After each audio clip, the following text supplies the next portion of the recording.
All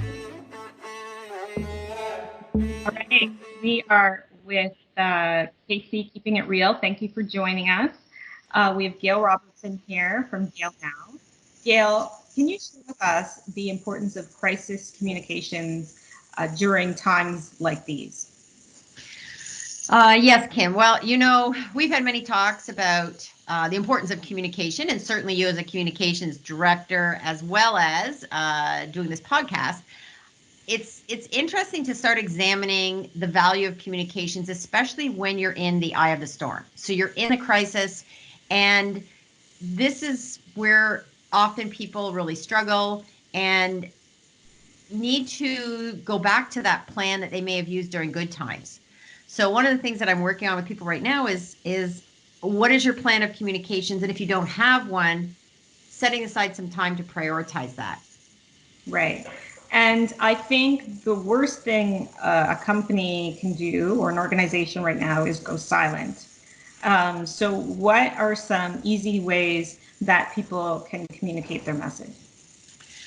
Yes, and when people are going silent, often it's not intentional. It's just that they get in the trenches. They get really busy, and unfortunately, communications is often the first thing that's cut. It's the first thing to be stopped because you get busy with the day-to-day operations. And in the short term, really the best thing to do is go back to sort of your core messages. What are your beliefs? What's your mission? What's your vision?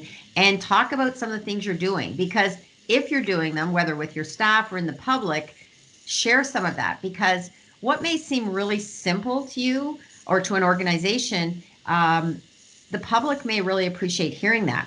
And, to go to our discussion about keeping it real, that's the best way to be real, is to just go back to who you are. What is your message? So whether you're an individual, an organization, or a company, be you, Yeah, which we've had this talk before about, even from a branding perspective.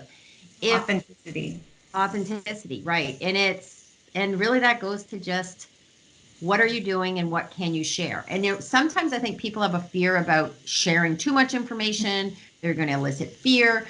But, in this day and age, there's so much information out there that is already generating fear during a crisis. So it helps to have that, steadying position, steadying voice, and just sometimes share what you're doing. And maybe it'll change the next day, and that's okay. Yeah, It's better that you say something than nothing.